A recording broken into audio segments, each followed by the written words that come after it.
Comment ça va? Nous commençons avec les informations. Salut à tous. Eh bien, c'est l'une des images les plus surprenantes de la divulgation ou de la déclassification des ovnis, mais maintenant ils l'ont montrée, disons, sans le filtre. Tu vois, avant elle apparaissait en noir. En réalité, c'est de l'infrarouge. En fait, c'est lumineux, c'est-à-dire que c'est blanc.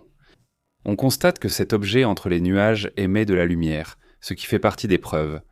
Voici son apparence. Ou tel que nous le connaissions. Exactement, à l'origine. Regardez aussi l'image suivante. Regardez la réaction de cet athlète.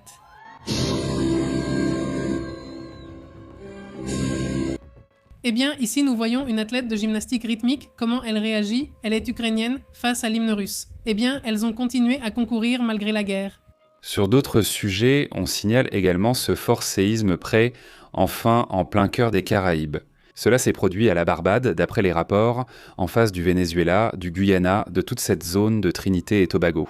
Dans cette région, un séisme de magnitude 5,8, maintenant ils disent 5,6 disons, avec des informations plus précises, à environ 30 à 35 km de profondeur.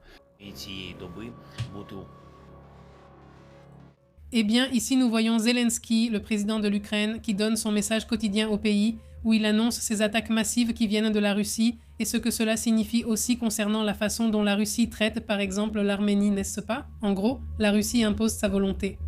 Aussi à Paris, d'énormes émeutes après ce match de football où, chaque année, il se passe quelque chose de ce genre avec des émeutes assez violentes. Là, nous voyons une série de destructions énormes et bien sûr, il y a les récits, à savoir si ce sont les migrants ou si ce ne sont pas les migrants. Non, on parle de football de toutes sortes, pas seulement de migrants. Il y a des Français, des Blancs, des personnes à la peau foncée, toutes sortes de profils et couleurs. J'ai même vu jusqu'à Seattle. Des groupes variés étaient là, beaucoup de jeunes, vraiment de tout type, mais ils provoquaient des troubles, entraient dans les magasins. Depuis hier, les magasins ont été renforcés en installant des barricades, en mettant des plaques métalliques sur les fenêtres et tout ce qu'ils pouvaient pour éviter que cela n'arrive. Mais dans certains endroits, ils les cassent et volent tout ce qu'ils peuvent. Beaucoup de magasins retirent même les produits. Impressionnant en tout cas, évidemment, voir cette série d'émeutes que beaucoup prennent à la légère, mais il est évident que cela provoque beaucoup de désordre. Beaucoup. Donc de la violence dans tous les sens, entre les autorités et les citoyens, citoyens contre citoyens, entreprise contre entreprise, contre tout ce que tu veux, non. Des voitures détruites, évidemment, certaines incendiées, etc., des blocages de rues. J'imagine que ça ne doit pas être facile en ce moment d'être là-bas à Paris. D'ailleurs, en ce moment, ils utilisent déjà des gaz lacrymogènes. Là, c'est à la Tour Eiffel, dans cette partie-là. Après cela, après le rassemblement du PSG en Ligue des Champions de l'UEFA. C'est l'émeute classique en France, à chaque fois qu'il y a des matchs d'une certaine importance. Voilà où nous en sommes avec les informations les plus importantes qui se passent dans le monde. Et merci beaucoup à toute la communauté qui nous rejoint. Chris de Christie, comment vas-tu? Belle soirée à toi aussi, José Dominguez, à toi, à ta famille, évidemment. José Dominguez, Carlitos Pinto. Comment ça va? Comment tu vas? Passons aux détails parce que, Aujourd'hui, Vladimir Poutine a lancé un message percutant dans lequel il semblerait qu'il s'apprête, à appliquer ce qu'il a fait à l'Ukraine. Mais à qui? De quel pays parlons-nous? Je suis sûr qu'avec le titre, beaucoup ont peut-être pensé, je ne sais pas, aux États-Unis, à Israël ou peut-être à la Russie, mais disons que ce sont les 3 pays qui ont été beaucoup mentionnés dernièrement. En ce qui concerne le sujet d'envahir ou d'intervenir dans un autre pays, cette fois-ci, c'est la Russie qui le fait, ou du moins c'est dans cette direction qu'elle semble se diriger. Après le sommet de l'Union économique eurasiatique, qui s'est tenu à Astana le 29 mai, le dirigeant russe dit essentiellement que si l'Arménie continue d'orienter ses intérêts vers l'Europe, elle pourrait subir le même sort que l'Ukraine. Autrement dit, cela fait aussi tomber tout ce récit selon lequel ils étaient attaqués, les Russes, alors qu'en réalité, ils veulent simplement continuer à exercer leur influence dominante sur tous les pays voisins. Et face à cela, ou lors de cette conférence de presse, Poutine a répondu à plusieurs questions concernant l'OTAN. Qu'est-ce qu'on sait? Que dit ce personnel? On lui a posé des questions sur les intentions d'Erevan alors que l'Arménie envisage actuellement de rejoindre l'Union européenne. Eh bien, cela a beaucoup agacé Vladimir Poutine, qui hier était un peu, disons, un peu hors de lui, ce qui n'est pas si habituel chez lui, et il a affirmé que la crise en Ukraine avait commencé avec les tentatives de l'Ukraine de rejoindre l'Union européenne. C'est-à-dire, là, il nous montre très clairement que ce n'était pas le problème, qu'il avait en fait désinformé sur la question du soi-disant mauvais traitement. Exactement, envers les groupes d'origine russe dans le Donbass, mais en réalité, la véritable contrariété était l'intention de l'Ukraine de rejoindre l'Union européenne. Et que Moscou, dit-il, ne s'y était pas opposé à ce moment-là. Il affirmait cela à l'époque. Mais bon, les relations entre la Russie et l'Arménie sont actuellement en pleine crise. Et en partie, dans quelques jours, en juillet, si je ne me trompe pas, ou plutôt le 7 juin, il y aura des élections en Arménie. Et il y a quelque chose que la Russie adore quand il y a des élections dans un pays, c'est mettre son grain de sel. Et surtout dans les pays où, souvenez-vous, avec l'Arménie, elle avait un accord similaire à celui de l'OTAN, c'est-à-dire, ils avaient cette idée que si quelqu'un t'attaque, je te défends. Si quelqu'un m'attaque, eh bien toi tu me défends. Mais bon, avec ce qui s'est passé avec l'Azerbaïdjan et toute cette situation, il est devenu clair pour les deux pays, l'Azerbaïdjan et l'Arménie, que la Russie n'allait vraiment intervenir pour aucun des deux. Encore moins aujourd'hui avec la situation actuelle. Une invasion réelle, honnêtement non, mais il s'agit de ce type de menaces. Des menaces qui montrent où en est la pensée de Vladimir Poutine en ce moment, à cette époque, et aussi où en sont les idées des personnes qui l'entourent. Parce qu'au final, on revient toujours à la même chose. Ce n'est pas seulement Vladimir Poutine, c'est aussi un personnage qui représente les intérêts d'une élite russe qui a une vision d'oligarque, non, d'avancer comme un tsar, n'est-ce pas ? Et face à cela, cela montre à quel point l'Arménie est l'un de ses points d'intérêt les plus importants. Exactement, et comme je vous le disais, le 7 juin ont lieu les élections. Eh bien, il y a déjà des enquêtes de Reuters qui affirment que des services de renseignement occidentaux assurent que la Russie aurait déjà intensifié des opérations secrètes pour influencer les élections parlementaires en Arménie. L'objectif est d'empêcher la consolidation politique du Premier ministre, Nikol Pachinian, qui est actuellement en tête des sondages et qui a encouragé ce rapprochement sans précédent avec l'Occident. Et les accusations incluent des campagnes de désinformation destinées à favoriser des candidats considérés comme proches de Moscou et à affaiblir l'image du gouvernement arménien actuel. Et l'un des éléments qui a le plus attiré l'attention aujourd'hui est le prétendu discours au sein d'une structure russe visant à faciliter un transfert massif d'Arméniens résidant en Russie afin d'influencer le résultat électoral. Et c'est pour cela que, il y a quelques semaines, nous avons vu cette loi adoptée à la Douma en Russie, où désormais la Russie s'accordait le droit d'attaquer des pays qu'elle considère comme attaquant des personnes d'origine russe. Il est clair que l'histoire a aussi un lien avec cela. L'Arménie et la Russie, eh bien, à une époque, il y avait une grande dépendance, enfin les Arméniens, une dépendance envers l'Union soviétique à ce moment-là.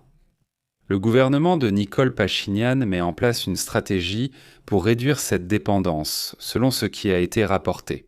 Maintenant, parmi tous ces pays dans l'orbite de la Russie, l'un des pays qui m'a le plus surpris. Non seulement l'Arménie, mais aussi le Kazakhstan, l'Ouzbékistan et d'autres pays commencent récemment à se tourner vers les États-Unis ou l'Europe. Ce n'est pas seulement l'Arménie, mais je pense qu'elle représente le moment, peut-être le plus critique, où l'Arménie, lorsqu'il présente Volodymyr Zelensky lors de la même réunion, et que Zelensky apparaît là, et non seulement il apparaît, mais il apparaît en critiquant la Russie. Cela a été la goutte d'eau, et Poutine a déclaré que ce n'était pas possible, car ils ont vu cela comme une trahison. Mais aussi les Arméniens, avec cela, montraient qu'ils étaient très en colère contre la Russie pour ne pas être intervenus lorsqu'ils ont eu des problèmes avec la Serbie. Exactement. Vous vous souvenez qu'en gros, ils n'ont rien fait, n'est-ce pas? Dans cette crise qu'ils ont eue au Haut-Karabakh, qui eh bien, a vraiment attiré l'attention, ça a été très rapide, mais heureusement, cela s'est terminé par un accord de paix après qu'ils aient quitté cette zone, et jusqu'à présent, ils s'entendent bien, ce qui est très important. Le président lui-même l'a dit lors de ce congrès, lors de cette réunion qui a eu lieu récemment, où il disait qu'il n'y avait rien de mieux que d'être en paix en ce moment et de commencer à établir une relation économique et diplomatique avec... Et que les États-Unis sont très impliqués dans ce sujet. Je pense que parmi les accords conclus par les États-Unis, celle-ci a eu l'une des influences les plus positives, réglées par des affaires à la manière de Donald Trump. Il faut se rappeler qu'ils ont un laissez-passer, une sorte de, une espèce de... Oui, ça s'appelle la route Trump pour la paix et la prospérité internationale. La route Trump, exactement, la fameuse route Trump, qui sera exploitée par les États-Unis par une entreprise américaine. Donc tout cela est aussi devenu un business. Donc là, sur ce point, les États-Unis marquent un but contre la Russie sur ce sujet. Nous avons critiqué beaucoup de choses qui n'ont pas bien fonctionné dans ces accords qu'il fait, comme par exemple celui du Bangladesh ou celui du Pakistan et de l'Inde, c'est-à-dire d'autres types d'accords. Qu'il fait à moitié, n'est-ce pas, Trump? Mais bon, au moins je pense qu'il y a aussi eu une volonté des deux pays, n'est-ce pas, de l'Azerbaïdjan et de l'Arménie. En pensant que si nous n'avons pas le soutien de la Russie et que ce ne sera clairement pas par là, alors tournons-nous vers un autre soutien. J'imagine, je sais quel sera l'accord là-bas, et aussi, s'ils se tournent vers l'Europe, ça les dérange aussi, non? Que l'Europe s'étende aussi, ou que sa force ou ses échanges économiques commencent à s'étendre vers d'autres régions. Eh bien, c'est vraiment intéressant. Je trouve. Cette réaction de la Russie montre qu'ils ont vraiment été touchés par ce mouvement. Exactement. Et comme il l'a dit au début, au-delà des mots, il évoque aussi la crainte de subir le sort de l'Ukraine ou de Vladimir Poutine. Et il y a également une pression économique.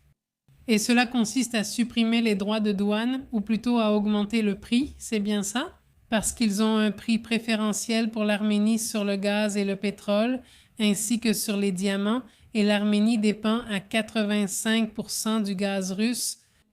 Donc, ce serait une augmentation de prix sur tout cela, ce qui, sera sûrement assez important. Les 2 tiers de leurs produits pétroliers viennent de Russie, 50% de leurs diamants viennent aussi de Russie. Et voilà. Vladimir Poutine a évoqué il y a quelques semaines un possible refroidissement des relations bilatérales. Que cela signifie-t-il?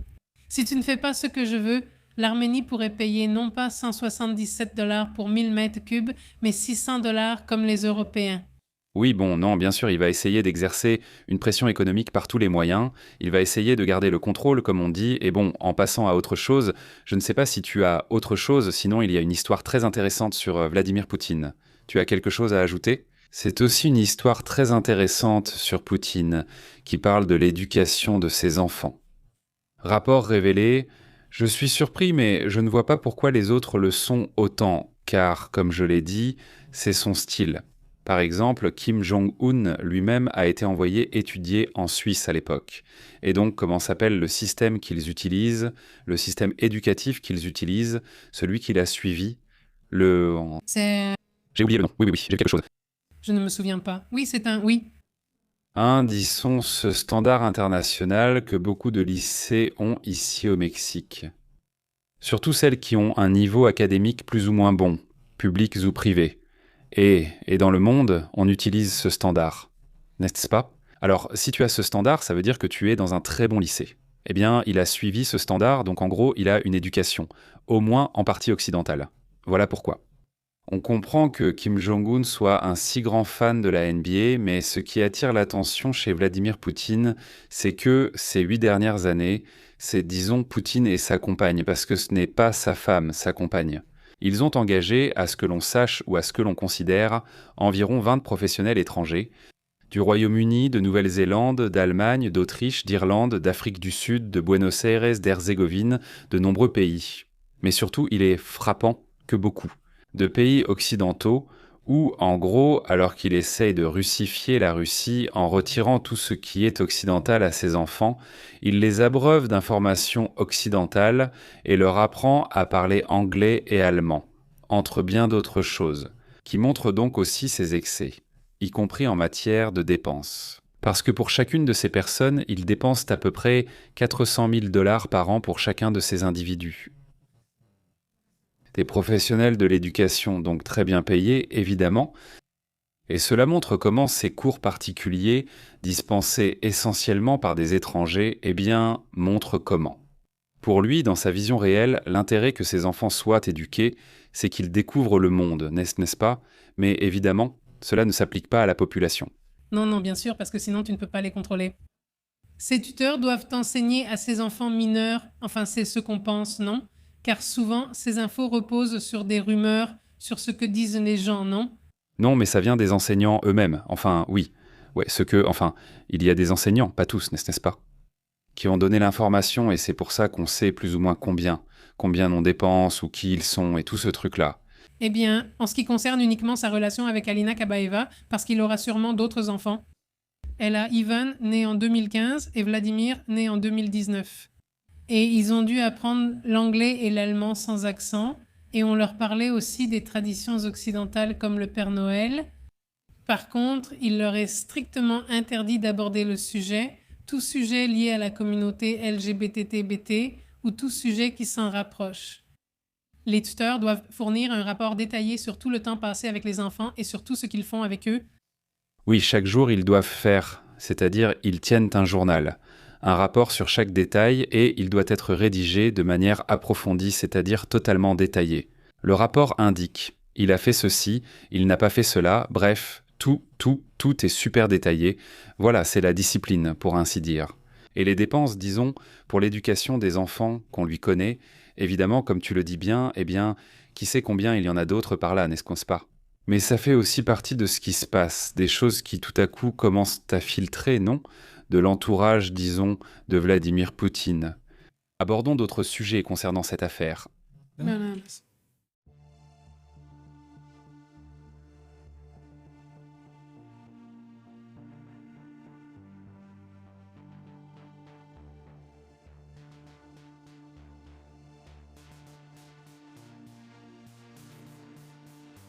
Eh bien, il y a eu un séisme, nous en parlions il y a quelques instants. C'est un séisme qui surprend surtout pour deux raisons. La magnitude d'une part, qui est assez forte, mais l'emplacement attire aussi l'attention. Aujourd'hui, c'était le jour des séismes, disons un peu atypiques, où des séismes se produisent dans des zones où les séismes ne sont normalement pas si fréquents. L'un d'eux s'est produit dans cette zone, pas dans l'Atlantique, mais disons à l'intérieur de la mer des Caraïbes. Près de, entre le Venezuela, Trinité et Tobago, la Barbade, n'est-ce pas? C'est l'île la plus proche qui se trouve là-bas. Et, eh bien, d'après ce qui a été rapporté, il l'aurait ressenti. Jusqu'à présent, eh bien, on ne sait pas s'il y a eu des dégâts ou quelque chose comme ça. Espérons que ce soit le cas, disons, eh bien, donc la donnée finale. Mais pour le moment, ce séisme était de 5,6. Ils n'ont eu jusqu'à présent aucune réplique. Il faut aussi que ce soit très clair. Peut-être au Venezuela, pour ceux qui nous écoutent là-bas. S'ils l'ont ressenti là-bas, non, ils nous le diront plus tard, mais bon, un séisme, j'insiste, c'est au moins quelque chose de curieux. Un autre séisme étrange s'est produit au sud du Yémen, comme mentionné ce matin. Aussi, au Yémen, on entend rarement parler de séisme parce que ce ne sont pas des zones très courantes pour ce type d'activité, et que celui-ci, disons, avait une magnitude plus ou moins importante, n'est-ce pas ? Parce que maintenant, nous sommes aussi en train de mettre à jour ce qui s'est passé avec ce météore. Ils pensent que c'était un météore à cause du bang supersonique dont nous parlons depuis hier soir, n'est-ce pas? Aujourd'hui, tout le monde parle de ce bang supersonique. Que s'est-il passé dans le ciel de Boston et d'autres États du nord-est des États-Unis? L'avez-vous entendu? Oui, ils ont effectivement parlé de ce bang et ils ont même montré des images où on peut l'entendre. Mais jusqu'à présent, je n'ai vu aucune image où l'on voit réellement la chute d'une météorite. Quand elle tombe le jour, la météorite est-elle assez puissante pour qu'on voit au moins un éclair ou quelque chose? C'est-à-dire parce que sinon, on dirait que c'est à cause du jour qu'on ne voit rien. Non, en fait, on voit bien ces phénomènes-là. Mais bon, qu'est-ce qu'on sait? Comment? Eh bien, ce qu'ils révèlent en ce moment, c'est que ce météore, l'impact qu'elle a eu, le bruit, était équivalent à 300 tonnes de TNT. Et ce qu'ils disent, c'est que cette boule de feu s'est désintégrée au nord-est du Massachusetts et au sud-est du New Hampshire, vers 14h, 06h locale. Et la directrice adjointe de la presse de la NASA, Jennifer Dorn, l'a confirmé dans un communiqué envoyé aux médias où elle dit que cette boule de feu n'était pas associée à aucune pluie de météores actuellement active et qu'il s'agissait d'un objet naturel et non de la rentrée de débris spatiaux ou de satellites. Elle a également expliqué qu'on estime que l'énergie libérée lors de la désintégration était équivalente à 300 tonnes de TNT. Et donc, selon la NASA, c'est cela qui a provoqué ce grondement qui a été enregistré dans plusieurs régions. Et donc, ce matin, cette image a été partagée où l'on voit comme un éclair de lumière sur la carte de la NOAA, qui est en fait un capteur. Ce n'est pas vraiment une image. Oui, mais bon, le météore s'est déplacé à plus de 120 000 km/h et à une altitude de plus de 60 km lorsqu'elle s'est désintégrée. Regarde, cette image circule. Voyons si on peut l'afficher à l'écran. Ceci est une image qui montre, eh bien, comment serait le bang, non? Mais non, ce que je veux montrer, c'est qu'on ne voit rien, non. En gros, c'est ça que je voulais qu'on regarde ici. C'est-à-dire, là, ça apparaît à un moment, on entend comme un craquement, quelque chose comme ça. Aussi, le son, non, toutes les caméras ne le captent pas de la même façon parce que ce sont des caméras qui sont à l'intérieur de la voiture. Ils assurent que c'est le moment où le météore entre, sûrement à l'arrière, car à l'avant, on ne verrait pas de flash. Voilà, c'est ce moment. C'est-à-dire, non, il n'y a pas d'image jusqu'à présent, non. Et c'est ça qui m'étonne avec toutes les caméras qu'il y a, surtout aux États-Unis.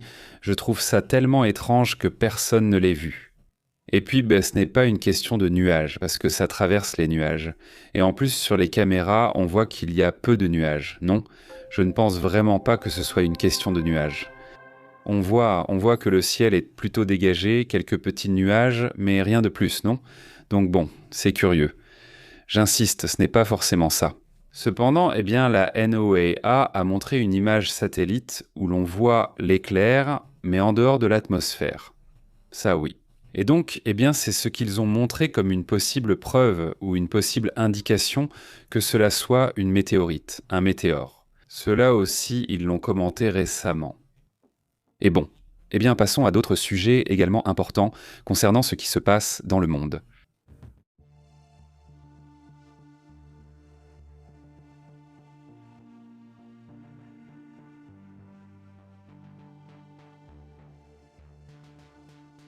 Écoutez, une autre des images qui surprend, c'est celle-ci. C'est l'ouragan Hang-Mi, ou comme ils l'appellent là-bas en Asie, n'est-ce pas? Parce que cela se passe en Asie, ils l'appellent typhon. Le typhon serait encore de catégorie 1. On s'attend à ce qu'il puisse atteindre la catégorie 3, mais ce n'est pas tout, il y a déjà une dépression tropicale en ce moment pas sûr, mais disons près du Mexique. Et elle n'atteindra pas le Mexique. Donc je vous préviens tout de suite, mais on va la regarder tout de suite. On va la vérifier maintenant. De toute façon, je veux dire, c'est intéressant de suivre cela, surtout celles qui se trouvent dans le Pacifique, qui en théorie devraient avoir plus d'activité à cause du phénomène El Niño. Le phénomène progresse déjà en dehors des Philippines et de Taïwan, et il commence à se diriger, comme le disaient les prévisions, vers où? Vous voyez? Exactement, vers le Japon. Et là, on voit bien, non? Ça va aller vers Kagoshima, n'est-ce pas? C'est ça, la zone où il va frapper, d'après les rapports. Il commence à avancer à travers plusieurs îles, d'ailleurs. Des îles qui relient, pour ainsi dire, entre Taïwan et le Japon. Ici, toute cette série de zones est remplie d'îles qui vont être touchées par ce typhon et qui seraient, déjà placées en alerte, non? Exactement, on s'y attend. Selon l'Association météorologique du Japon, on prévoit que Yang-mi devienne une tempête de grande ampleur et puissante lorsqu'elle atteindra le sud de la préfecture d'Okinawa, vers 9h du matin, lundi, et on s'attend à ce que ce typhon, également connu sous le nom de typhon numéro 6, s'approche de l'ouest du Japon avec des tempêtes. Mercredi, il devrait s'attarder longtemps puis se déplacer vers l'est du Japon. Selon l'Agence météorologique du Japon, vers 9h du matin samedi, il se déplaçait vers le nord-ouest, comme tu le dis, au-dessus des eaux à l'est des Philippines. Voilà la situation, ce typhon continue d'avancer. Et passons à la dépression tropicale qui se trouve près du Mexique. C'est la 770, n'est-ce pas, qui montre comment elle progresse. Regardez, on va prendre un peu de recul pour voir exactement où elle se trouve et vers où elle se dirige. Regardez, c'est le phénomène qui est près du Mexique, très loin, très loin. Et en plus, non seulement elle est assez loin, mais elle va dans la direction opposée, elle se dirige vers l'ouest. Donc, il n'y a vraiment rien à craindre. En tout cas, si elle continue de grossir, elle pourrait s'approcher d'Hawaï, c'est-à-dire qu'en ce moment, elle est à des milliers de kilomètres du Mexique et elle s'éloigne encore plus. Actuellement, il y a une dépression tropicale et une autre également. Celle-ci se trouve en Asie, là-bas en direction de Taïwan et de la Chine aussi, mais dans cette zone entre les Philippines et Taïwan. Regardez, ici c'est Yang-mi, d'accord? Et de ce côté, il y a la dépression tropicale 70 Ouest. Cette dépression va avancer et peut-être se renforcer pour suivre le même chemin que Yang-mi, mais elles vont à des rythmes différents. Quand Yang-mi commencera à disparaître, cette dépression tropicale n'arrivera que lorsque l'autre sera déjà sur l'eau. Donc ils ne vont pas se croiser, mais oui, les routes, pas les chemins, vont se croiser. Les ouragans ne se rencontrent pas en roulant et ne tournent pas ensemble, n'est-ce pas? Les ouragans se rencontrent en tournant. J'ai dit en tournant, non? Non, dit la souris. Les pierres qui roulent se croisent, voilà pourquoi. Mais bon. Alors c'est aussi en roulant, tu te souviens de « c'est bien ça », il roule. Donc ici, ce serait ceux que les typhons font rouler. Elles se rencontrent en roulant. Non, non, non, non, non. En train de rouler. La chanson s'appelle... Comment elle s'appelle? Comment elle s'appelle? Les pierres qui roulent se rencontrent. Les pierres qui roulent... Ce truc, cette chanson. Les pierres bizarres ne se rencontrent pas. Les pierres rares ne se trouvent pas. Bon, eh bien c'est tout, les amis. Merci beaucoup, portez-vous bien. À demain. Nous avons déjà chanté le gros aussi, on ne donne plus la grosse, je ne sais pas comment dire. La grosse a déjà chanté. La grosse, la grosse? Oui, comment ça, oui. Les Simpsons le disent. Oui, oui, surtout les Simpsons, les Simpsons. Eh bien, ici, ils sont une référence pour ça. C'est- Abordons d'autres sujets et thèmes importants. Que se passe-t-il dans le monde? Comment ça va là-bas? Écoutez, allons-y, passons à ce qui ne va pas à Paris. Franchement, je ne sais pas comment ils supportent ça. C'est de la folie. On va lui dire qu'ils sont fous.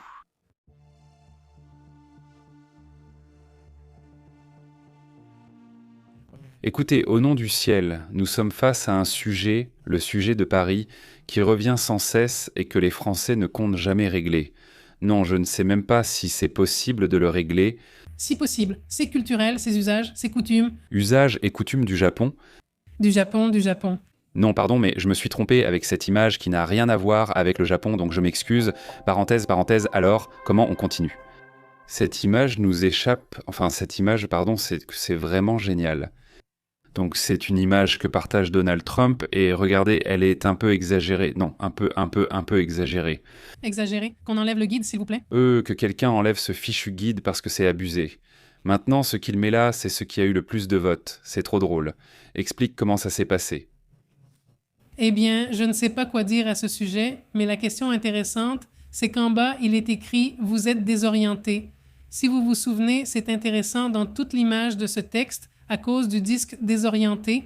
Même si ça ressemble à un vire-langue, c'est une arme qu'il affirme avoir été utilisée quand le Venezuela était avec les soldats cubains. Eh bien, soi-disant, certains disent que les Vénézuéliens n'ont fait qu'entendre quelque chose parce que du côté des Cubains, il n'en est resté aucun et ils n'ont plus pu attaquer. Non, alors, eh bien, il dit « Vous êtes en train de vous embrouiller ». C'est aussi écrit en bas de l'image. Oui, c'était là. Voilà. Da, bien sûr. Alors, eh bien, la question est de savoir à qui il fait référence avec cela. Ce beau gosse, le gladiateur, Qui va-t-il déboussoler? qui va casser la figure? Et c'était censé être un événement pour le 250e anniversaire de l'indépendance des États-Unis, et ils ont fait venir plein de chanteurs que personne ne connaît, mais bon. Ils ont tous commencé à se désister ces derniers jours. Et maintenant, ils disent Que les chanteurs ne veulent pas. participer à l'événement. Ils ont eu peur, je ne sais pas pourquoi. Ils ont déjà eu peur, mais Trump a dit qu'il n'y avait pas de problème. Ce n'est pas de la peur, mais de la dignité. Ils ont un peu de dignité, même inconnue, mais même Milli Vanilli a refusé. Imaginez, c'était Milli Vanilli. Qu'ils sont complètement grillés, même eux lui ont dit non. Même eux lui ont dit non. Vanilla Ice qui lui a dit oui. Vanilla Ice a dit oui. Ice a dit c'est peut-être mon moment. Je vais le faire. Le problème, c'est que j'ai déjà oublié. Trump est sorti ce matin et a dit « Ne vous inquiétez pas, il y a quelqu'un de meilleur que vos chanteurs. Quelqu'un qui remplit les salles, quelqu'un qui aime l'Amérique, et cette personne, c'est moi. » Je vais continuer à chanter, sans blague. Oui, non, bon, tu ne vas pas continuer à chanter. Lui, il va le faire, mais j'en ai assez. Non, il va sortir, il va faire un discours, un meeting. En gros, ça va être l'événement du 150e anniversaire des États-Unis. Un peu embarrassant. Oui, mais comment ça se fait qu'il ne trouve personne, non? Non, Eh bien, plus personne ne veut, non? c'est fou, c'est fou. C'est-à-dire, celui-ci dit « Vanilla Ice est l'un de mes préférés ». Ils dirent « Petite Panthère ». Celui-ci commençait « Ah, j'ai oublié bébé, non ». Comment tu dis? Il dit « Je me souviens, je chantais beaucoup. » Il dit « Allez, oui, ciel, il marchera ». Salutations, Guerre, Carmina. Pardon, Carmina Ibarra. Salutations, comment tu vas? Très bien. Madonna. Oui, salutations, comment vas-tu, Manuel Munoz? Très bien. Vic Sega. Salutations aussi, Vic. Comment ça va, Vic? Yellow, yellow baby. Comme il fait maintenant la traduction directe des commentaires sur YouTube. Alors il met Yellow, yellow baby. On dirait un bot comme ça. Jaune, jaune bébé. Oui, c'est vrai que ça n'a pas vraiment de sens dans cette chanson. Mais en anglais, on s'y habitue peut-être. En parlant de mauvaises chansons, est-ce que quelqu'un a écouté la chanson de cette Julieta Venegas? Elle est vraiment mauvaise, franchement. Ils ont exagéré avec celle-là. Quelle envie d'embêter tout le monde. Faites une chanson amusante, excitante. Celle de la Coupe du Monde, non? Oui, celle de la Coupe du Monde. Non, non, non. Pas de leçon maintenant, s'il vous plaît. Je sais déjà, non? Il dit commentaire. Dimanche dernier, à l'Ange de la ville de Mexico, 60 000 supporters, il dit, ont fêté leur 10e titre de champion et tout s'est passé pacifiquement. Oui, exactement. Exactement. Après, on prétend que les latinos, nous serions les sauvages, etc. Passons à cette info. Allons à cette info, voyons ce qui se passe avec Garman. C'est Garman ou Garman? Qui est-ce Garman? C'est lui Garman Ibarra. Garma, tu es mon cousin. Salut Garman. Oui, Ibarra comme Astrid, oui. Donc, Garman, tu vois, c'est fou, je n'ai jamais entendu ce prénom. C'est ton prénom? Bon, passons aux détails de ce qui s'est passé là-bas en France. Allons-y avec ça. Eh bien, les supporters du PSG provoquent des émeutes à Paris. C'est vraiment impressionnant, surtout pendant la finale de la Ligue des Champions, à tel point qu'il y a déjà, au moins, et la nuit n'est même pas terminée, 416 personnes qui ont été arrêtées, dont 283 à Paris, et un policier a déjà été blessé par des tirs de feu d'artifice pendant la célébration des supporters du PSG. C'est ce qu'a annoncé le ministre de l'Intérieur, Laurent Nunez. Eh bien, des milliers de supporters se sont rassemblés au stade Parc des Princes et aux alentours. Eh bien, il y a eu des affrontements très violents. Et déjà, quelques heures avant, la ville elle-même se préparait parce que, eh bien, vous savez que ça allait arriver, non? Bien sûr. C'est fou, non? Tu sais qu'il y aura du football et que quelque chose sera détruit. C'est fou, je veux dire. Déjà, Ils doivent déjà se préparer, non? C'est incroyable. l'année dernière, 2 personnes ont perdu la vie, donc ce n'est pas rien. Alors, bon, en ce moment, ils sont en train de... Mais quand ça arrive, c'est un énorme scandale, et c'est comme s'ils punissaient même les équipes, ils punissent le stade. C'est-à-dire, ils prennent toute une série de mesures dans lesquelles... Mais c'est très très rare que quelque chose comme ça arrive, n'est-ce pas? C'est de cette ampleur, non? Je pense que si quelque chose comme ça se produit, ils suspendent carrément le football, non? Ah, Oui, le PSG appartient au Qatar. tu veux dire, la police est du Qatar? C'est que, bon, l'équipe est du Qatar. Elle est du Qatar, du Qatar. Le PSG, sinon, il n'y a pas longtemps, j'ai vu un petit documentaire sur eux. Ils n'étaient pas une très bonne équipe. Sauf qu'en France, ils ont une règle qui dit que tu ne peux pas investir plus dans l'équipe que ce qu'elle génère. Alors le Qatar a évidemment fait plusieurs magouilles pour investir plus et pouvoir. Tu la vois? Les gens, oui, comme Neymar. Et bon, je crois qu'il y avait aussi Messi, si je ne me trompe pas, et Mbappé. Donc bon, ils ont fait leur petite combine, comme les Qataris font toujours, pour investir beaucoup d'argent. Et bon, voilà, maintenant, ils sont champions. Et donc, à quoi ça sert? Eh bien, ça va leur donner une image. Donc, tout est lié à la géopolitique, messieurs. Tout. Même le football. Oui, c'est comme ça que ça doit venir. Ici, tout le football, oui. Eh bien, le football a surtout permis d'améliorer l'image de personnalités comme Berlusconi, le Qatar et bien d'autres, n'est-ce pas? Eh bien, non. Enfin, bon, passons à d'autres sujets également importants. D'ailleurs, il y a une publicité qui circule ici pour Nuevo León, en gros, non? Non? Nuevo León, toujours en train de triompher, jamais autrement. Jamais en train d'échouer. Jamais en train d'échouer, toujours en train de triompher. Ça faisait longtemps qu'on ne disait plus ça. Oui, je sais. Nous devons ramener cette mode. C'est que c'est ce qui va le mieux à tout le monde. Regarde, Non. Toi et Sarah, moi... j'y allais. J'allais dire quelque chose, mais bon. Sí, lo que mal. Bon, le point, c'est qu'il y a cette vidéo où l'on voit les Suédois arriver ici à Nuevo León, les Vikings suédois, pour ainsi dire, arrivant à Nuevo León. Ils vont jouer un match ici, si j'ai bien compris. Et donc ils arrivent, ils prennent quelques bières, ils font un barbecue ici avec les gens, et bon, évidemment, tout ça fait avec l'IA, n'est-ce pas? Tout fait avec. Oui, nous n'avons pas ce budget, mesdames et messieurs. Oui, mais bon, Que ça tombe dans le métro? au moins, ils s'en amusaient, non? Avec ce sujet. Et s'ils viennent pour détruire les restaurants, eh bien, il vaut mieux qu'ils ne viennent pas, n'est-ce pas? Parce qu'il sort déjà, il commence à casser les assiettes et je ne sais pas quoi d'autre, mais bon, ça va être intéressant, j'imagine que ce sera l'un des matchs les plus attendus. Eh bien, les filles vont attendre dehors. Oui, et les garçons aussi, pour voir qui elles peuvent draguer. Oui, les filles pour aller voir ce qui se passe. À plus tard. Oui, tu les vois là. Oui. Les filles de Monterrey, je ne sais pas si c'est propre à elles, mais elles semblent très douées pour repérer qui draguer lors de chaque événement international. Oui, c'est possible. Je pense qu'en général... En général, n'est-ce pas? Oui, il dit « C'est cool avec ceux de Kingo. » Oui, c'est bien. Salutations, comment vas-tu? Martha dit « Bon samedi à toi aussi. Pareillement, Martha, Gabi, Vega et un grand salut. Comment vas-tu » Qui d'autre est-ce là? Vic dit « Si les propriétaires sont qataris, c'est pour ça qu'ils sortaient tort leur drapeau de propagande, bizarre, en faisant leur bazar. » Vic dit par là « Salut Vic, comment vas-tu ?» Le Hellboy TF. « Hey, ça fait longtemps. Je te vois par ici, Hellboy. Ça fait plaisir de te voir. » Salut aussi à Adaizu, elle dit ça allait arriver à Paris. S'il gagnait, il y aurait des affrontements, et s'il perdait aussi. Oui, exactement. Des deux côtés. Exactement. Ils gagnent affrontement, et s'ils perdent aussi. Donc, c'est super. Il dit et ça se prononce de deux façons. PA, donc comme Garman ou Garman. Bon, je préfère Garman. On va gagner à Garman. Je ne sais pas comment. Bon. Salut Garman, super. Bon, il dit passons à d'autres sujets, passons à d'autres thèmes.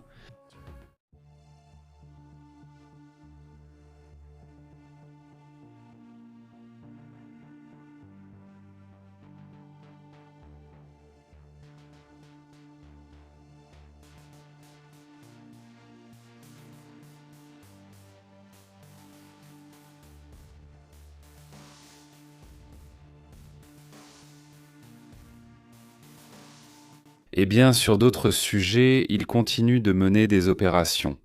Cela concerne aussi bien le Pacifique que l'Atlantique. Nous parlons du fait que les États-Unis auraient attaqué un autre navire. Cette fois-ci, ils ont attaqué des navires de ceux du SOTCO, non ? Ils ont attaqué des bateaux ou des embarcations qui, eh bien, voilà, regarde, c'est ici. Ils viennent de le publier à 20h05. C'est-à-dire, il y a quelques minutes, il est 20h23, au moins ici, au Mexique. À 20h05, nous avons publié. Voici l'image suivante. Nous allons l'afficher ici à l'écran. C'est cette image parmi celles qu'ils déclassifient eux-mêmes. L'un de ces bateaux aurait été attaqué aujourd'hui, le 30 mai. Aujourd'hui, 30 mai, c'est ainsi que le commandement Sud attaquait.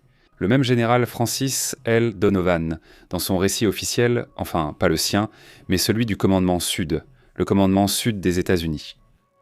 Le général Francis L. Donovan aurait publié que la force opérationnelle conjointe Lance du Sud a mené une attaque cinétique létale contre un navire exploité par des organisations terroristes désignées. C'est ainsi qu'il le dit. Les renseignements ont confirmé que le navire suivait des routes connues de trafic de drogue dans le Pacifique oriental et participait à ces opérations. 3 personnes auraient perdu la vie, 3 hommes, selon lui, abattus lors de cette action. Aucun membre des forces américaines n'a été blessé. Et voilà, c'est le commentaire.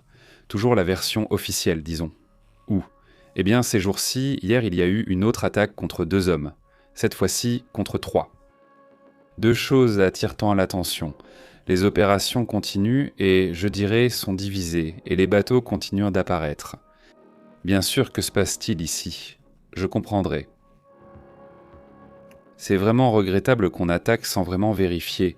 Mais à ce stade, le fait qu'il y ait encore ces bateaux m'interpelle parce que cela veut dire qu'ils veulent absolument passer par là.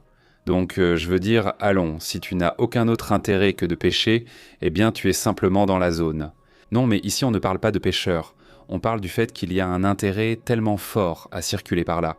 Je parle d'un intérêt économique, ils s'en fichent, et de toute façon ils prennent le risque et ils y vont quand même.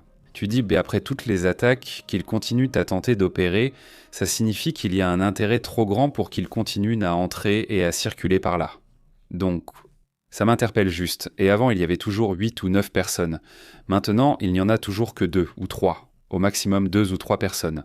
Il n'y en a plus parce qu'ils mettent le moins de monde possible et malgré ça, ils continuent quand même à tenter le coup. C'est vrai que cette partie me surprend beaucoup, qu'ils n'en finissent pas avec ce sujet. Et évidemment, pour le commandement Sud, c'est déjà devenu comme une opération qui n'a pas diminué. Au contraire, je pense même qu'elle s'accélère. Voilà.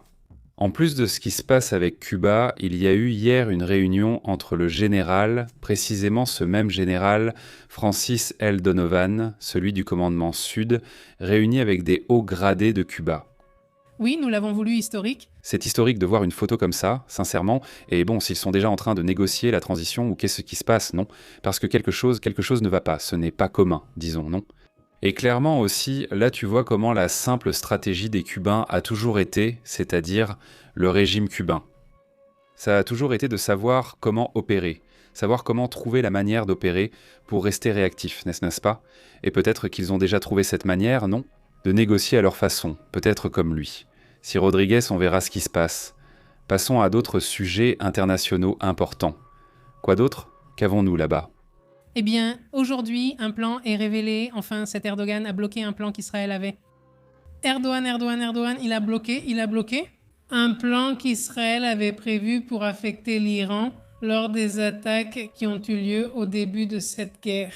Eh bien, en ce moment, disons que la situation s'est un peu calmée.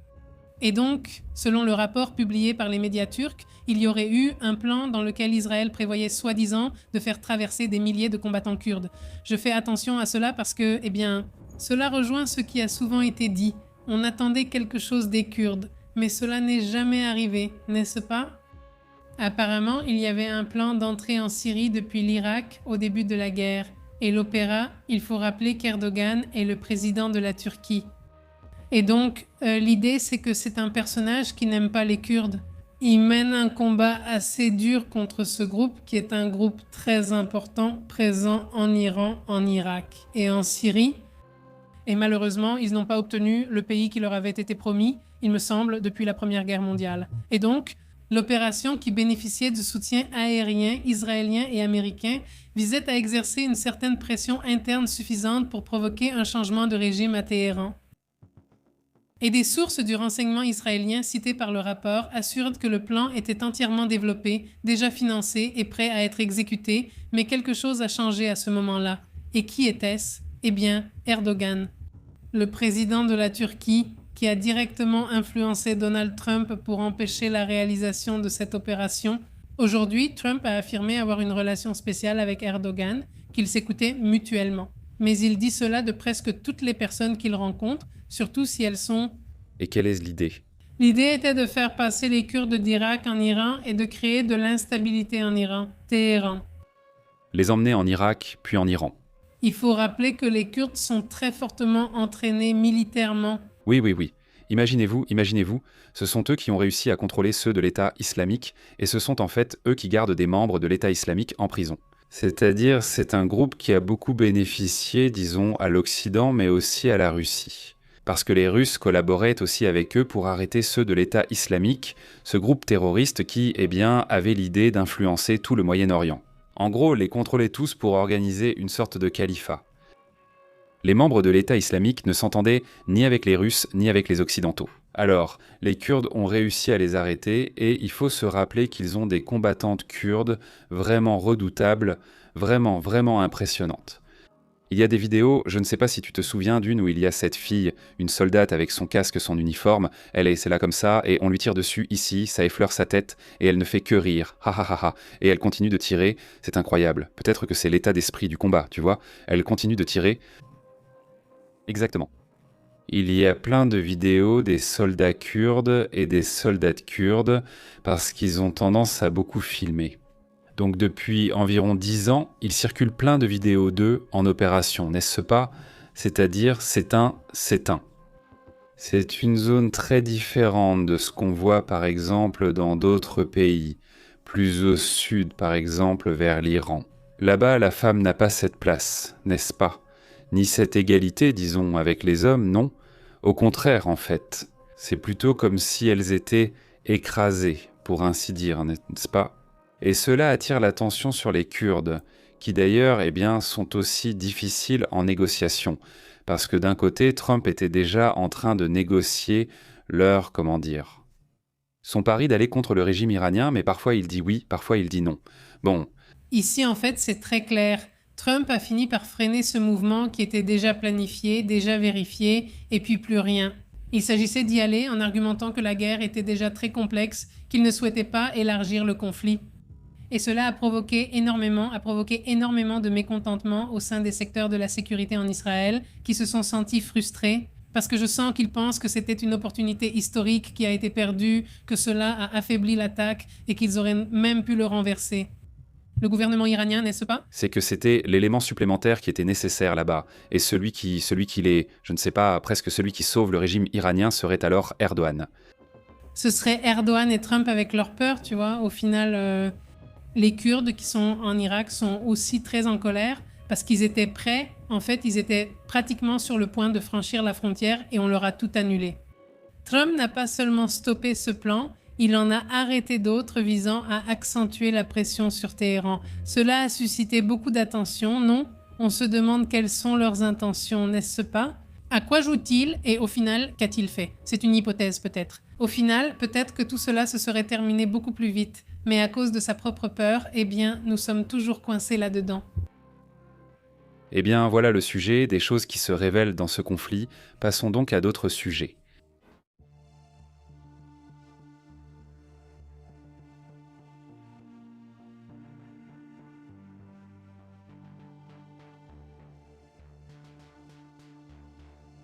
Un grand merci à Isa Ibarra pour ce super chat.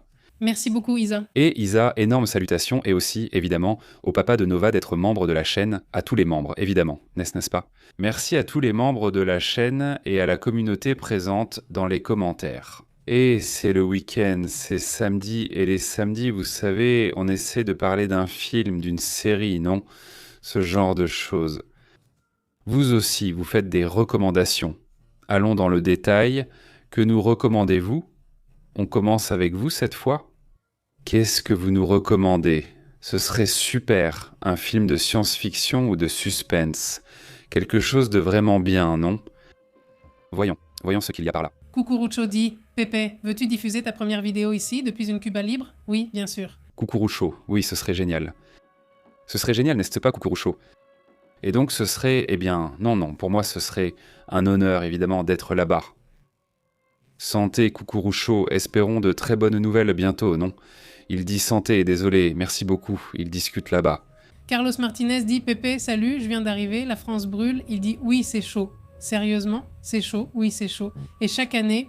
Torzang dit « Santé, Carlos Martinez, comment vas-tu? Très bien. » Il dit « Carlos, beaucoup d'entre nous ne veulent plus entendre la même chose de Tron. On veut qu'il en fasse plus et qu'il parle moins. C'est ça, non? Oui. » Oui, bon point là.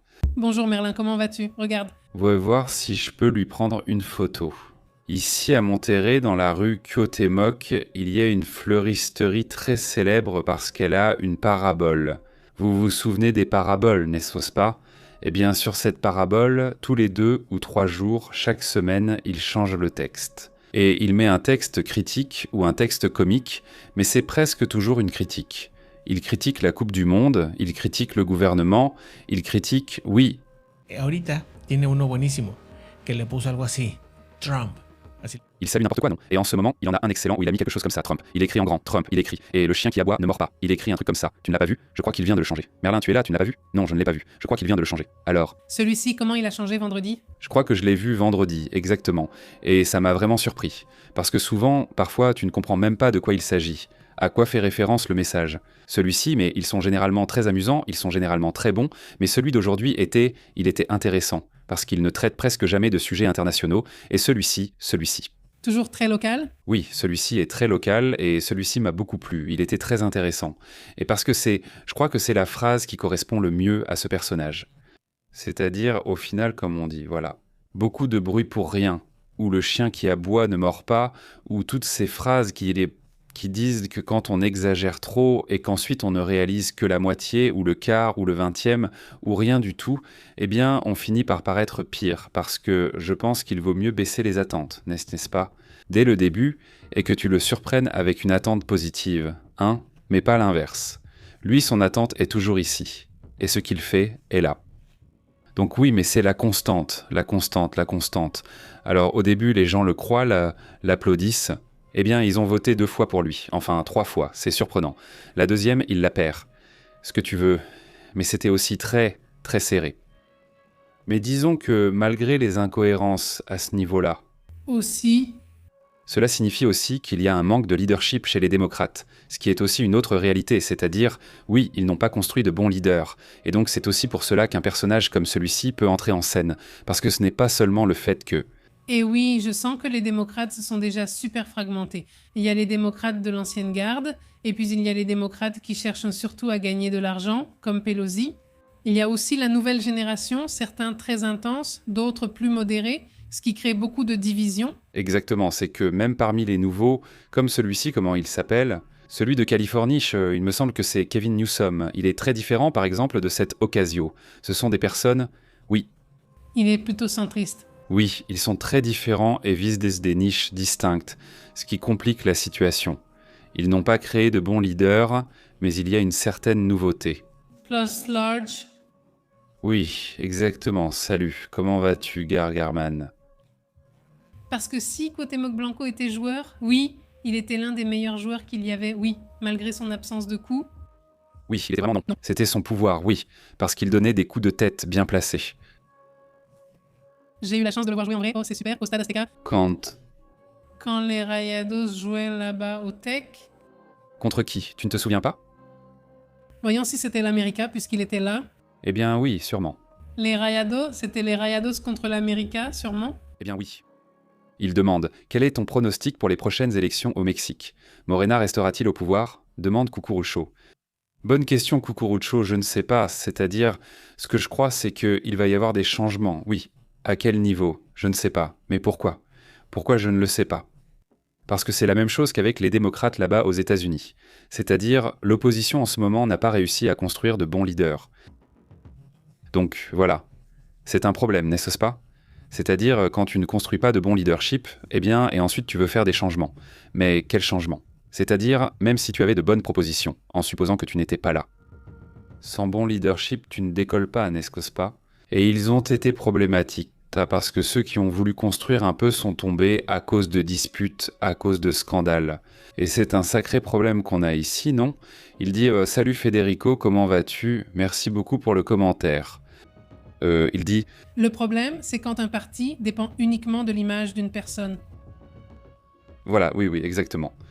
Si ce personnage te manque, tout s'effondre. Tout s'effondre. Il dit « Salut Federico, Carlos Martinez du Mexique. Il joue bien et il perd comme toujours. » Il dit « Salutations. » Alors, il dit « Némias, il dit « Bonne nuit, salutations, bonsoir, bonne nuit. » Ce serait un peu à l'italienne, non? Oui, bonne nuit, ce serait italien. Salutations, bonsoir, bonne nuit, très bonne soirée, salutations, bonne nuit. Et il dit, mais le plus grand trésor qu'un être humain puisse avoir, c'est le salut de, et bon, un message religieux là. Salutations, salutations, salutations à Marilyn, à Patry, Monsalve, à Sébastien, à Edilcio Sendegno qui nous regarde depuis le Panama, donc c'est vous, Edilcio. Nous avons été, Edilcio. Bonsoir, à Martinez, à Ofe Mendes, à Gabriel Dario, à Bartessa, qui salue la famille, à tous ici, salutations, Bartessa, quoi de neuf? Salutations à José Daniel qui dit qu'il attend Estrella Pepe. Salutations José Daniel. Salutations. Salut José Daniel et à tous ceux qui rejoignent le direct. Aidez-nous en partageant et en likant, c'est très important. Ce sont, disons, les 5 choses de base pour aider la chaîne. Mettre un like, faire du hype. Faire du hype, c'est quoi faire du hype? Qu'est-ce que c'est faire du hype? Qu'est-ce que c'est faire du hype? Eh bien, c'est... En fait, je ne sais pas trop comment y accéder, vraiment. Oui, sur le téléphone. Oui, sur le téléphone, quand vous faites glisser sur le côté. Si vous faites glisser sur le côté, c'est lequel? À droite, voilà. Oui, il va vous apparaître là, une option pour faire du hype. C'est-à-dire HH. I-P-E. Donne-moi ton téléphone, je ne peux pas si je ne le vois pas. C'est que mon téléphone s'affiche différemment. Non, je le dis car c'est bien le tien qui le fait. Je viens de le voir et ça n'apparaît pas. Non, ça ne m'apparaît pas, non. À partir de là, comme ça. Hier, ils ont changé. Il dit José Gonzalez, genre 288, super, merci beaucoup. José Gonzalez, salutations. Comment vas-tu? Il dit pensez-vous que les gens qu'au Mexique, ils sont un peu désenchantés par l'équipe nationale? Il dit l'esprit. D'accord. Oui, c'est-à-dire, il y a eu des moments, même pas très lointains, où l'équipe nationale était... Très respectable, oui, pour les gens connus, parce qu'ils étaient très bons, n'est-ce pas? Parce qu'ils étaient, je ne sais pas, non, rien. Ce n'était pas seulement qu'ils étaient bons, mais ils étaient passionnés. C'est-à-dire qu'ils avaient entre leur propre personnalité. Je ne sais pas, ce n'est pas que ceux d'aujourd'hui ne l'ont pas, mais peut-être. Non, ils n'ont pas créé de lien, je ne sais pas pourquoi, mais c'est vrai que cette équipe nous manque, non? C'était toute une époque où beaucoup de très bons joueurs sont sortis, qui ont inspiré une autre sélection qui avançait, qui progressait, qui est maintenant la sélection. Déjà plus comme une nouvelle, entre guillemets, celle qui vient de passer, où il y avait, comment il s'appelle? El Alto, le nom m'échappe, mais disons qu'il y avait Pozo Ochoa et tous ces personnages, non? Qui ont réussi à briller à leur époque, et ensuite tout le monde s'attendait à ce que la suivante soit la super ultra top, et puis tu te dis, non, ça ne prend pas, n'est-ce pas? Non, ce n'est pas seulement le Mexique, je le vois aussi ailleurs. Oui, il y a une génération un peu perdue, et on se demande encore, qui sera le prochain Messi? Qui sera le prochain... Oui, Messi est déjà à la maison. Ronaldo, etc. Mais bon, c'est la Coupe du Monde des adieux, ou de la fin, disons, du départ aussi bien de Messi que de ce Ronaldo, je suppose, n'est-ce pas? Dans ces surprises. Je crois que même Neymar n'y va pas, Neymar ne va pas jouer. Oui, il est blessé. Il est blessé et a magouillé pour éviter qu'on sache, mais ils lui ont parlé. Mais ils ont dit, plus blessé que ce qu'il disait. Oui, c'est que lui, apparemment, il a un peu trompé pour pouvoir rester. Il voulait que... Mais il va juste être là pour la forme. Si tu cliques sur la petite icône qui ressemble à une boussole, oui, c'est ça, voilà. Oui, Attends-moi. Là, voilà. La hype s'affiche. Dans une des options, il est écrit musique, je ne sais plus quoi, et il y a écrit hype. Et ensuite, dans hype, tu as des options comme les 100 plus hype, donc les plus populaires, et ceux que j'ai mis en hype moi-même. Et tu continues à mettre en avant. oui, en fait, tu vas directement sur la vidéo. Je ne sais pas où mettre la vidéo en avant. Oui, tu vas sur la vidéo et tu la hype, c'est-à-dire, tu cliques sur la CIP, il faut y aller.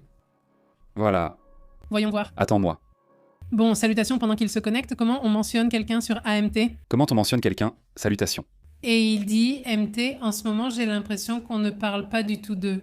Non, même pas avec la chanson. Vraiment, même la chanson est vraiment nulle. J'ai vu la chanson, c'est celle de Julieta Venegas. Et puis il y a la chanteuse, celle qui est dans OV7, qui s'appelle Mariana Ochoa. Je crois qu'elle s'appelle comme ça. Elle a aussi sorti la sienne, c'est comme si elle avait pris son téléphone chez elle et dit « Je vais enregistrer ça pour voir si ça marche. » Et franchement, bof, je n'en ai vu aucune qui soit au moins un peu correcte. Non. Je me souviens de celle de Molotov, elle était super, tu te rappelles? C'était bien. C'était drôle, je veux dire, il faut qu'il y ait de l'humour, il faut que ça ait du style, et là il n'y a aucun style. Salutations à Garman ou Ibarra si on vise la 4e étoile, Pepe avec Messi et la scalonnette, dit German. Salutations. Pardon. Pardon. Oui. Salutations à Carlos. Ce Messi est vraiment humble, c'est ce que je ressens, dit Carlos Martinez. Oui, je l'apprécie. Oui, il est sympathique. Il est sympathique, mais j'ai entendu dire qu'il était vraiment très fatigué musculairement. Ils ont dit qu'il était déjà très... Enfin, c'est un médecin ou quelqu'un comme ça qui l'a dit. Salutations à Cucurucho et Cucurucci, dit Pépé. Pour rassembler, mobiliser et avoir un bon récit, la gauche est la meilleure, même si tout cela n'est qu'une mise en scène. Salutations, Cucurucho, bonsoir. Il dit que personne ne se fâche. Mon équipe, c'est l'Argentine, dit Roble. Salutations, Roble. Salutations, Roble, comment vas-tu? Au fait, bonsoir. Il dit, oh non, tu sais quoi? Eh bien, j'étais en train de dîner, alors bon appétit. De toute façon, si tu es là maintenant, alors... Quoi? Qu'est-ce que vous faites quand vous venez de dîner? Vous prenez un petit café, un fruit, ou vous avez déjà dîné, et c'est tout? Oui, c'est déjà fini, c'est-à-dire, il y a beaucoup de gens qui ont l'habitude de dîner, puis de prendre quelque chose d'un peu sucré, ou quelque chose comme ça. Ou alors, il y a des gens qui ne le font pas, n'est-ce pas? Enfin, c'est ça. Panterita dit que Trump ne s'intéresse plus à la politique, seulement à son image. Oui, non? Oui, c'est ça. C'est bien, c'était ça, c'est son truc, il a trouvé sa profession. On va lui faire un changement car il ne peut plus l'utiliser. Salutations à tous, au sol. Oui, qu'on le laisse utiliser un peu plus et qu'il s'amuse là-bas, laisse-le s'amuser.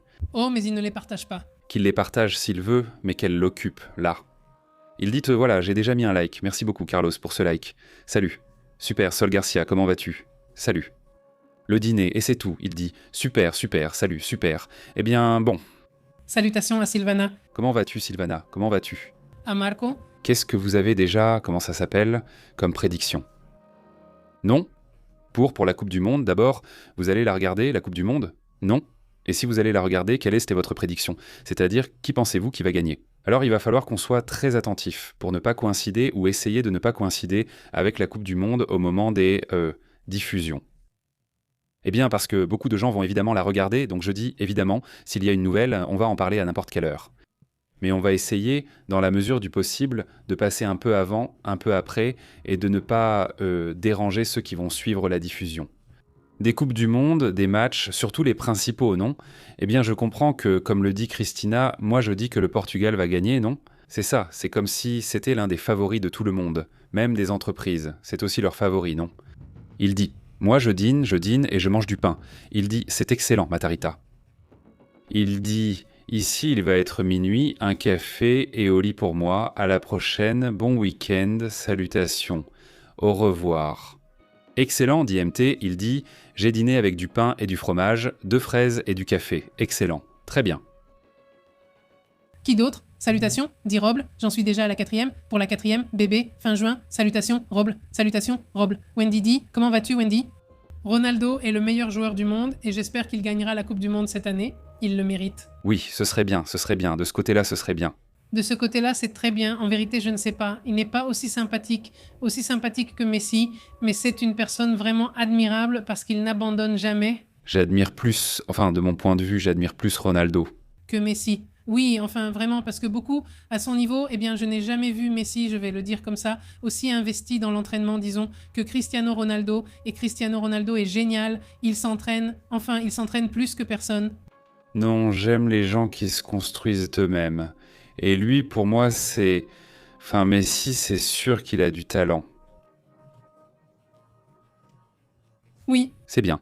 C'est du talent pur et beaucoup de passion, définitivement, et beaucoup d'humilité. Et il est très bien, il est très sympathique. Moi, je préfère Messi, mais j'admire plus Ronaldo. Ce serait ça, pour ce que tu dis. J'ai vu des interviews de ses entraîneurs, de joueurs aussi, qui disent bon, qu'il est c'est fou, mais dans le bon sens du terme. C'est-à-dire, il s'entraîne, mais l'entraînement qu'on donne à tout le monde, c'est juste comme l'entrée. Le vrai repas, l'entraînement dur, il le fait chez lui, à la maison, avec ses entraîneurs, et il est à un niveau incroyable. Il travaille même les muscles de l'oreille, il travaille tout, non, parce qu'il est vraiment à fond. Et pourquoi ? Eh bien, une des raisons pour lesquelles il le fait, apparemment, c'est qu'il voulait intégrer l'équipe nationale, tu vois, et que son fils aussi y arrive. C'est-à-dire devenir assez fort en étant plus âgé pour être appelé en équipe nationale et pouvoir jouer avec l'équipe, lui et son fils, ce qui serait fou. Quoi ? Moi ? j'ai une théorie, comment on dit, complotiste. Ma théorie complotiste, c'est que le fils de Cristiano Ronaldo est en réalité un clone de Cristiano Ronaldo. Parce que si vous vous souvenez, Cristiano Ronaldo, ses 3 enfants, personne ne sait qui sont leurs mères. C'est-à-dire, il a engagé quelqu'un pour porter ses enfants. Ses enfants, bien sûr. Et ma théorie, c'est qu'au moins, l'aîné est son clone parce qu'il est petit. C'est fou. Beaucoup. Non, et en plus, il l'entraîne comme lui et tout ça, non ? Oui. Non, c'est fou. Enfin, si c'était possible. Avec l'âme qu'il a et avec ses contacts arabes, bien sûr. Les Arabes sont très avancés dans le domaine de la génétique. Nous recommandons un documentaire sur Netflix appelé La chute du docteur, je vous dirai le nom exact plus tard, sur un médecin pratiquant le clonage, Chapatin je crois, qui faisait des clonages et qui est un scientifique chinois, oui, qui part une fois qu'il sort de prison. Coréen, non ? Coréen, oui. Coréen. D'après moi, c'est la Corée du Sud. Eh bien, il finit par partir au Qatar, je crois, ou à Doha, je ne me souviens plus exactement du pays ou de la ville, mais là-bas, il est super bien payé et il se consacre soi-disant uniquement au clonage de chameaux. Et le fils. Pardon, je me suis trompé, il s'agit seulement des chameaux. Salutations, Ophel soutient l'Allemagne, mais c'est aussi une autre possibilité là-bas. Juan dit, le Portugal ou l'Espagne selon The Economist, donc selon la version de The Economist, c'est l'un ou l'autre, n'est-ce pas ? Curieusement, c'est l'un des favoris des compagnies. N'est-ce pas ? Oui, regarde, la série s'appelle Le Roi des clones, la chute du docteur Hwan Woo-suk. Oui, il est coréen, mais bon, le roi des clones, comme ça c'est plus facile. Oui, parce que, je veux dire, je parie que si ça avait été chinois, il ne serait pas parti, il ne l'aurait même pas puni. Oui, non, ils l'enferment puis vont les chercher pour travailler. Exactement, c'est-à-dire, ils lui donnent une promotion, comme ça, mais non. Par exemple, celui qui a enlevé les filles et leur a fait une modification génétique par CRISPR. Oui, il est chinois, non ? Oui, bon, le chinois, eh bien, d'après ce que je sais, il l'a fait à part. Je veux dire, il l'a fait, enfin, en cachette. Je ne sais pas si c'était sur une île ou autre, il l'a fait discrètement, mais oui, bon point, ils sont aussi stricts, non ? Oui, je me souviens, au moins ils ne l'ont pas laissé quitter le pays. Et non, j'y vais, ils ne l'ont pas laissé sortir. Enfin, c'est ce qu'il y a, c'est mieux. Enfin, il dit « Admirons l'humble Gus Sanchez ». Ah oui, Gus Sanchez, tellement humble, non, mais c'est cool, enfin, moi j'aime bien comment il est. Enfin, je sais que Gus Sanchez est souvent mal vu, mais moi je pense que oui, il faut des personnages comme lui. Parce que ça, surtout ici au Mexique et en Amérique latine, il faut vraiment être très humble pour qu'on t'admire. Et voilà, non ? Parce que sinon, eh bien non, c'est toujours comme ça. Il dit qu'il va baisser la tête, sinon tu n'es pas admirable. Si tu veux garder la tête haute car tu es vraiment bon, eh bien non, tu vois. Je pense même que, sans cette personnalité, je pense qu'il n'aurait pas atteint ce niveau. Il faut parfois ce caractère, sinon tu risques des problèmes, n'est-ce pas ? Tu ne vas pas vraiment t'affirmer positivement, n'est-ce pas ? Parce que Campos dit Panthéo. Jorge Campos le meilleur. Chris ajoute que la théorie du clone est possible, mais il ne lui ressemble pas tout à fait. Je trouve qu'il lui ressemble vraiment, mais avec un budget, car Cristiano Ronaldo, enfant, était pauvre, non ? Sur les photos, il avait les dents de travers et beaucoup de boutons, alors que ce petit a tout ce qu'il faut. La meilleure nourriture depuis sa naissance. Oui. Oui, tu peux complètement changer. Elle dit « Même si maintenant tout est possible, dit Christie. Salutations à Pedro Ruiz, qui nous regarde depuis le Nicaragua. » Elle dit « Bien, pardon. » Elle dit « J'ai vu Hugo Sanchez dans une publicité et il m'a semblé qu'il rajeunit, dit-elle. » Eh ben, tu peux être super prétentieux comme Hugo Sanchez, tant que t'es vraiment ce que tu dis être. Ce qu'il dit, bien sûr, oui. Le problème, c'est quand? Oui, non, bien sûr, enfin. Mais tu as besoin, pour certaines personnalités, tu dois d'abord te construire ce personnage, parce que sinon, non. D'après ce que je comprends, il a toujours été ainsi. Mais quand il arrive en Espagne, oui, on le pousse encore plus, on lui dit « mais enfin, mette-toi au même niveau, crois-y plus, parce que sinon tu ne vas pas t'en sortir ici, non ?» C'est-à-dire, tu es, imagine, au Real Madrid, donc là, ça s'amplifie encore plus, n'est-ce pas? Mais d'après ce que j'ai entendu, depuis qu'il était déjà ici au Mexique, il avait déjà sa personnalité bien à lui, évidemment. Il dit « Moi qui va gagner la FIFA, tu crois ?» Oui, je crois que oui, la FIFA est en train de gagner. Ce commentaire est vraiment génial, qui va gagner dans la vie. La FIFA, elle est déjà en train de gagner. Oui, elle gagne. Toujours en train de gagner. Jamais en train de triompher. Jamais en train de perdre. Seulement 2 fois, c'était pour l'émission, rien de plus. Seulement 2 fois? Non, au moins 4 fois. Au moins 4, sinon ce n'est plus amusant. On dit, Moreau, que cette Coupe du Monde sera pleine de surprises. Jamais quelque chose de pas drôle. Tu as ri. D'accord. Je l'ai perdu. Nous l'avons perdu, messieurs. Ce n'est pas la règle. Moreau prévoit une Coupe du Monde pleine de surprises. Espérons-le. Oui, espérons que ce soit de bonnes surprises. Moi j'insiste, je ne veux pas, c'est-à-dire, je sais que toi, que l'Argentine, que le Portugal, moi je voudrais qu'aucune équipe qui a déjà gagné la Coupe ne la gagne à nouveau, si elle l'a déjà gagnée, qu'on ne la leur donne plus.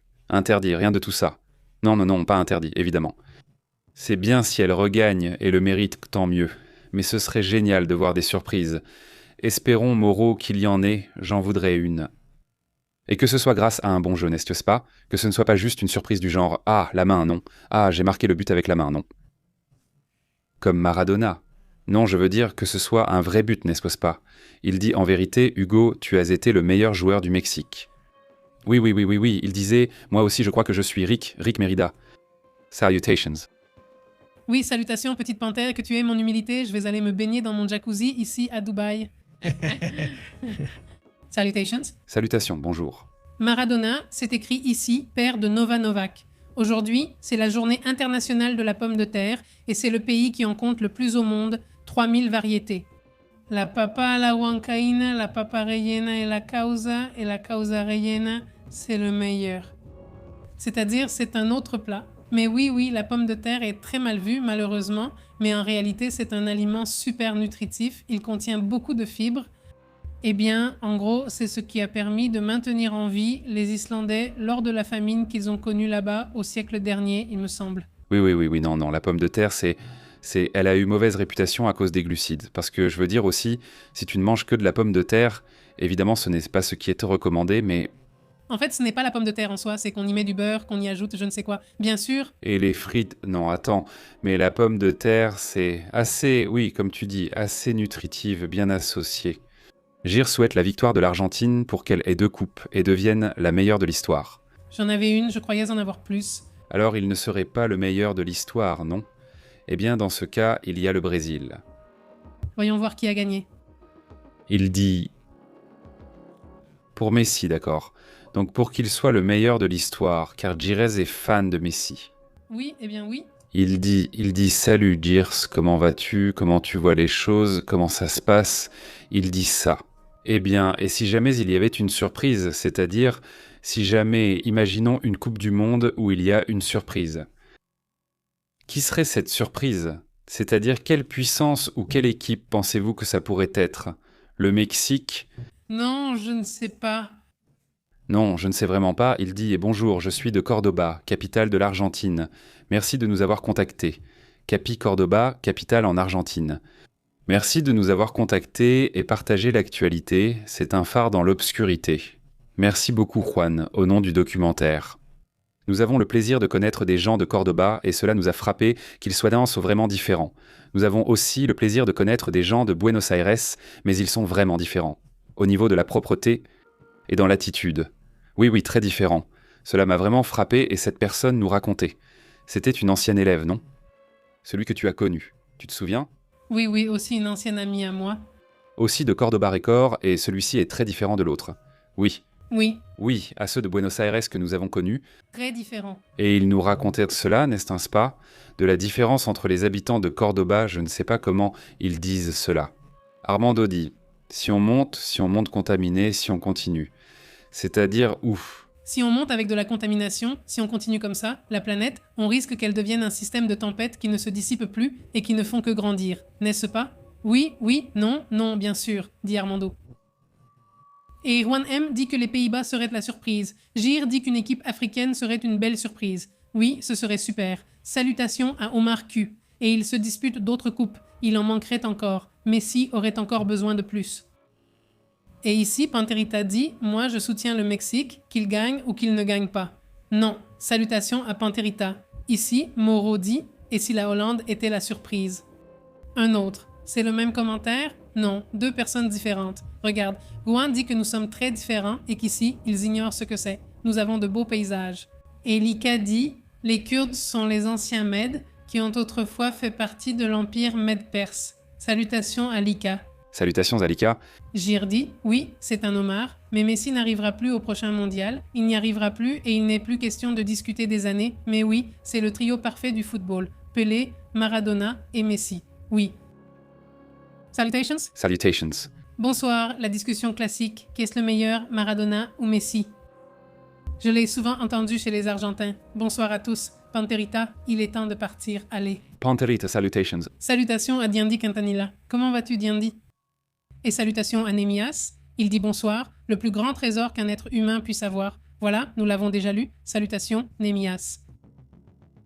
Excellent, allons-y. Allons-y, les Iraniens joueront, mais pas au Mexique. Ils resteront ici la nuit, iront aux États-Unis pour leur match, puis reviendront. Il affirme qu'on verra des drapeaux palestiniens et du Hamas, soulignant l'ironie de cette liberté dans un pays démocratique, alors qu'en Iran, il est interdit d'agiter les drapeaux américains ou israéliens. Regarde, salut Diandi, salut Diandi. On va poser la question à GPT. Voyons ce qu'il dit sur le sujet. Cette Coupe du Monde, non? S'il y avait une surprise, non? Voyons ce qu'il dit. S'il y avait une surprise.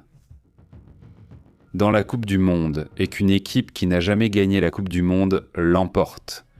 Qui penses-tu que ce serait? Attendons-la, attendons la réponse. Écoutons-la. Tu m'entends? Oui, écoutons-la, pour voir si elle nous donne la réponse. Voyons. La voilà. Ouais, non. Écoutez la suivante. Voyons, vérifiez. Oh non, vérifie. Vérifie. Voyons, ça y est, on l'a entendu par là, il dit de ça y est, une réponse un peu, mais tu vas mettre l'audio ou pas, voilà. Pépé, mon candidat serait le Portugal. Ce ne serait pas une surprise absurde, mais ce serait historique car le Portugal n'a jamais gagné la Coupe du Monde. Et parmi les équipes sans coupe, c'est celle qui combine le mieux trois choses, un effectif d'élite, de l'expérience dans les grands tournois et une réelle capacité à battre n'importe qui. Dans les cotes récentes, il apparaît assez haut. Sur NBC Sports, il l'estime à un peu plus de 1000, derrière des pays comme l'Espagne, la France, l'Angleterre, le Brésil et l'Argentine. Et au-dessus de pays comme les Pays-Bas, la Belgique, le Maroc ou la Croatie. Mon classement des surprises possibles serait, en premier, le Portugal. C'est le choix le plus logique. Ils ont la qualité pour être champions sans que cela ressemble à un conte de fées. S'ils arrivent en forme en quart de finale, ils peuvent éliminer n'importe qui. Deuxième, les Pays-Bas restent proches sans jamais conclure, avec leur histoire, leur structure et les joueurs pour faire un beau parcours. Ce serait poétique, l'éternel finaliste soulevant enfin la coupe. Troisième, le Maroc, la surprise du cœur. Il a prouvé en 2022 qu'il pouvait rebattre les cartes et arrive maintenant avec plus de respect international. Les dernières cotes montrent une amélioration, passant de 60 contre 1 à 61 contre 51. 4. Croatie. Elle manque d'explosivité, mais c'est rivalisé comme peu d'équipes. Le problème reste le renouvellement générationnel. Malgré cela, personne ne veut les affronter. 5. La Colombie ou le Japon. Là, on passe déjà à la grosse surprise. Le Japon pour sa discipline, sa rapidité et son évolution tactique. La Colombie pour son talent, son intensité et ce facteur émotionnel latino qui peut enflammer un match. Que puede incendiar un torneo. Pour moi, le titre de l'analyse serait « Si la Coupe du Monde déjoue l'histoire, le principal suspect, c'est le Portugal ». Et pour le débat en direct, qui sera le premier nouveau champion du monde?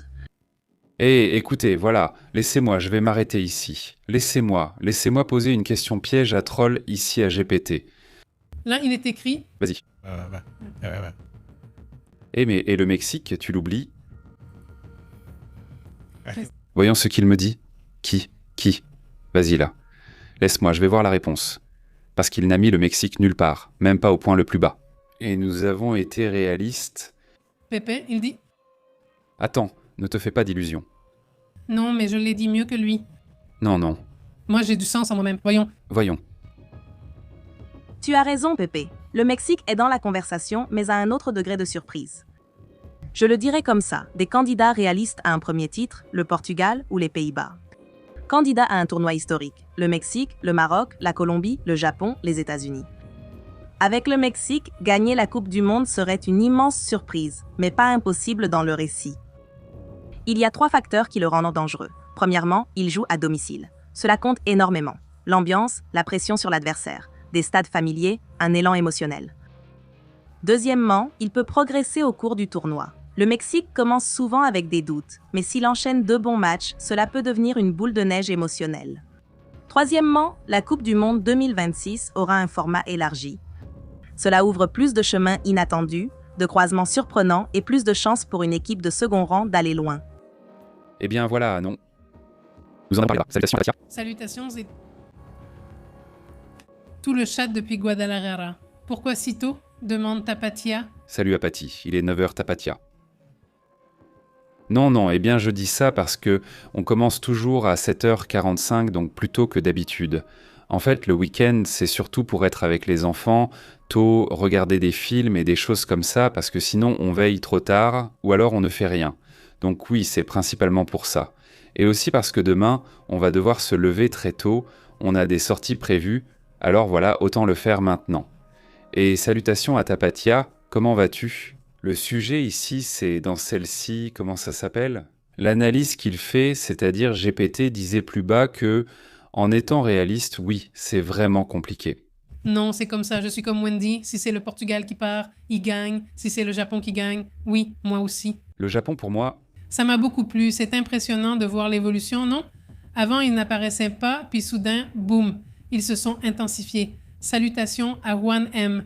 Au Mexique, ce serait une grande surprise. il n'y a pas plus, oui, enfin, la vraie surprise, ce serait le Japon, le Maroc. Une super surprise, ce serait carrément le Mexique. J'avais pensé à ce facteur-là à ce moment-là, non ? En fait, cette partie ne m'a pas vraiment enthousiasmé. Ce qui m'intéresse, c'est qu'ils atteignent un niveau supérieur, dépassent le 5e match, ce qui serait idéal. Au final, tout le monde veut gagner au maximum, à fond, non, non.